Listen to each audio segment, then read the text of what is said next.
रजनी को बचपन से ही पेंटिंग का बहुत शौक था।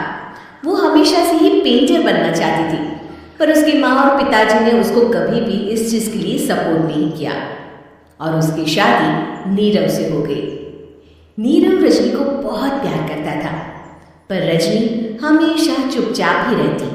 वो इस शादी से खुश नहीं थी। वो ये शादी नहीं करना चाहती थी। उसे तो हमेशा से पेंटर जो बनना था। अपने इस सपने को वो नहीं पूरा कर पाई, इसलिए वो हमेशा उदास रहती थी। रजनी, बहुत ही बढ़िया फिल्म लगी है, कल देखने चले?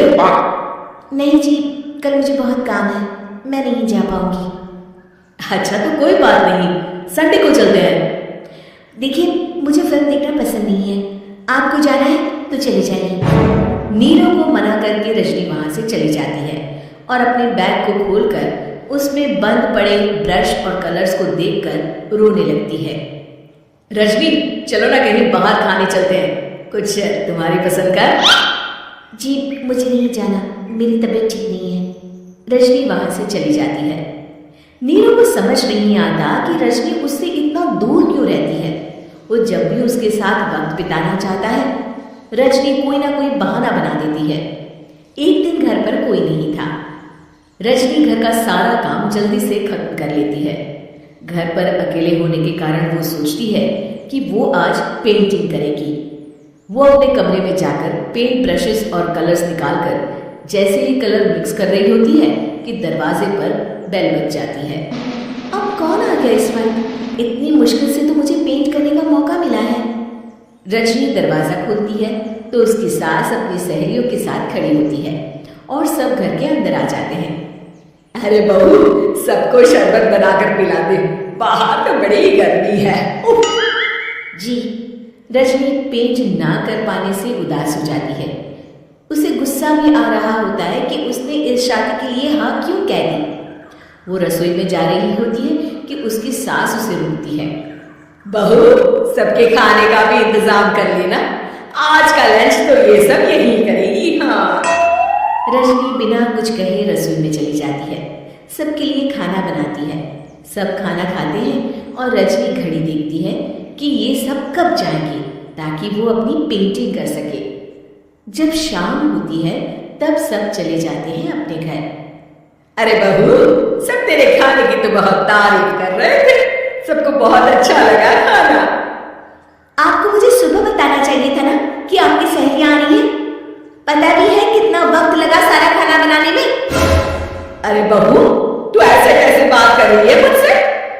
तो और कैसे बात करूं? मैं इस घर की कोई नौकरानी नहीं हूं कि इतना काम करूंगी। रजनी अपने कमरे में जाकर दरवाजा बंद कर लेती है। शाम को जब नीरव आता है तो उसकी माँ उसे पूरी घटना के बारे में बताती है।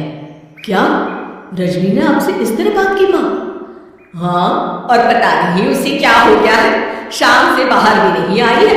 मैंने तो कई बार आवाज दी, खाना भी नहीं खाया उसने। तू ही बात करके देख ले बेटा। नीरव अपने कमरे का दरवाजा खटखटाता है। रजनी, दरवाजा खोलो, मैं हूं।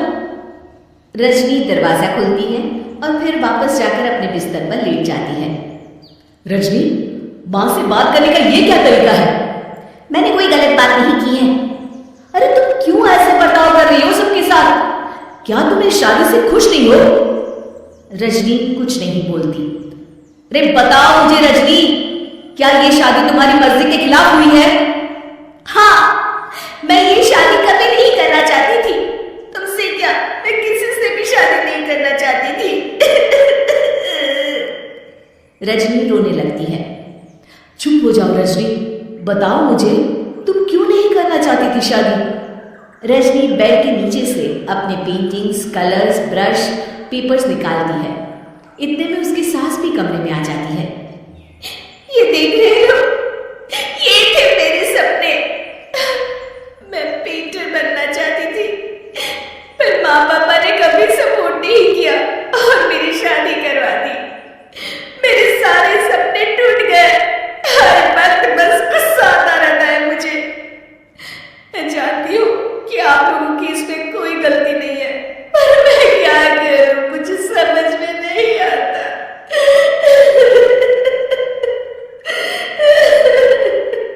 रजनी फूट फूट कर रोने लगती है।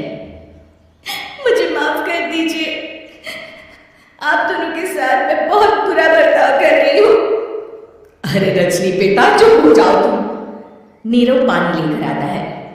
ये लो पानी पियो और शांत हो जाओ। रजनी पानी पीती है और उसकी सास पेंटिंग्स देख रही होती है। अरे नीरव, हमें तो पता ही नहीं था कि हमारी बहू कलाकार है। अरे कितनी अच्छी पेंटिंग्स बनाई है, देखो तो। ये वाली तो मैं अपने कमरे में ले जाऊंगी। आपको ये पेंटिंग्स अच्छी लगी? अच्छी नहीं, बहुत अच्छी लगी। और तुमने हमें बताया क्यों नहीं? तुम जब चाहे पेंटिंग कर सकती हो रजनी। हम तुम्हारे सपनों को पूरा करने में तुम्हारा पूरा साथ देंगे। हाँ बेटा, हम कला की कद्र करते हैं। हम कलाकार तो नहीं, पर मुझे गर्व है कि मेरी बहू एक कलाकार है। रजनी, नीरव और सास तीनों हंस पड़ते हैं।